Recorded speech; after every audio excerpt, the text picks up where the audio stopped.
RCM. तो आज हम जानेंगे आरसीएम के नए प्रोडक्ट यानी कि न्यूट्रीचार्ट डीएचए के बारे में। तो हम सभी अल्बर्ट आइंस्टाइन को तो जानते हैं। तो उनकी मृत्यु के बाद उनके ब्रेन पे जब रिसर्च किया गया तो पाया गया कि उनके जो मस्तिष्क का जो पैराइटल लोब है यानी कि वह लोब जो हमारे सोच विचार के लिए रिस्पॉन्सिबल है वो काफ़ी बड़ा हो गया था। तो जानने की बात तो यह है कि हमारा जो ब्रेन होता है उसका जो डेवलपमेंट होता है वो 70% तक माँ के गर्भ में ही हो जाता है। ब्रेन के लिए जो होता है कि डीएचए बहुत ही ज़रूरी है। ये हमारे समझने व कंसंट्रेशन की क्षमता को बढ़ाता है। ब्रेन की डीएचए एक ऐसा मॉलिक्यूल है जो हमारे ब्रेन के लिए 3 कार्य करता है। ब्रेन का विकास करता है गर्भावस्था के दौरान, वह उसको सक्रिय रखता है तथा रख रखाव करता है।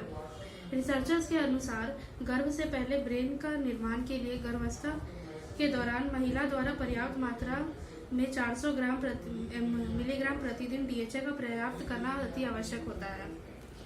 तो जन्म से पहले बच्चे का जो डीएचए की आपूर्ति गर्भ में बच्चे माँ के शरीर में प्लेसेंटा से जुड़ा होता है तथा वह इसी से जरूरी पोषण प्राप्त करता है।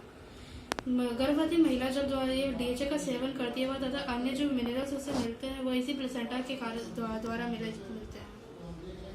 जन्म के बाद डीएचए की आपूर्ति माँ के दूध से होती है।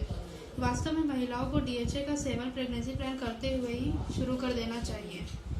एक इंटरेस्टिंग रिसर्च में पाया गया कि 1000 बच्चों पर 18 वर्ष तक किए गए एक रिसर्च में पाया गया कि उन्हें जब शोध के अनुसार माँ के दूध में पाए गए पॉलीअनसैचुरेटेड फैटी एसिड विशेषकर डीएचए में बच्चों की बौद्धिक क्षमता को बढ़ाता है। तो आखिर डीएचए मिलता कहाँ है? दरअसल मान्यता यह है कि फिश या फिश ऑयल का सेवन ब्रेन के निर्माण में सहायक होता है।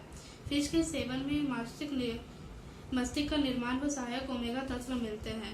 यह ओमेगा लोगों की सुविधा के लिए साइंटिस्ट ने फिश से फिश ऑयल प्राप्त किया तथा प्रूफ किया कि इसमें भी मस्तिष्क निर्माण का सहायक ओमेगा तत्व है। ओमेगा तत्वों में मुख्य होता है ओमेगा 3 जिसमें से 2 प्रकार के ओमेगा पाए जाते हैं यानी कि डीएचए और ईपीए जिसमें से डीएचए अति आवश्यक है। तो नॉनवेज के लिए तो डीएचए का प्रमुख स्रोत फिश या फिश ऑयल होता है, परंतु जो भारत के मुख्य तत्व है वह वेज देश है। गर्भावस्था में व स्थापन के दौरान ज्यादातर महिला शाकाहारी होती हैं। शाकाहारी गर्भावस्था को उनके बच्चे को आहार से डीएचए पर्याप्त आपूर्ति अत्यंत कठिन हो जाता है। गर्भावस्था के दौरान मछली में तेल में तीखी गंध होती है तथा गर्भावस्था उल्टी होने का कारण बन जाता है। ये फिश में कई तरह के अन्य हार्मफुल केमिकल्स भी पाए जाते हैं। तो इससे क्या करें कि महिला जो होती है एक प्रकार से ये जो डीएचए है वो एक मछलियाँ जो लेती हैं वो एक समुद्री पौधा खाती है जिससे उन्हें ओमेगा मिलता है। अब ये ओमेगा इसी के कारण आज पॉसिबल हुआ कि इस समुद्री पौधे के कारण डीएचए का वास्तविक स्रोत है। इसका मतलब यह हुआ कि समुद्री पौधे से सीधा शाकाहारी डीएचए प्राप्त करना पॉसिबल है। भारत में आरसीएम ऐसी पहली कंपनी है जिसने एक पूरी वेज तरीके से डीएचए को प्राप्त किया है।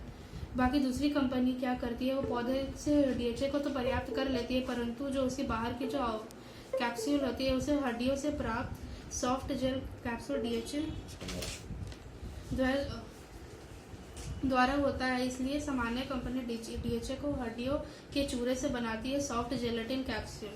तो अगर अब कैप्सूल के अंदर का तत्व ही शाकाहारी हो परंतु इसका जो बाहर का जो लेयर है अगर मांसाहारी हो तो क्या होगा? इसीलिए आरसीएम ने क्या किया, एक प्लांट है कैरागिनन करके जिससे उन्होंने वेज सॉफ्ट कैप्सूल बनाया तथा यह अंदर का डीएचए और कैप्सूल दोनों ही 100% शाकाहारी है।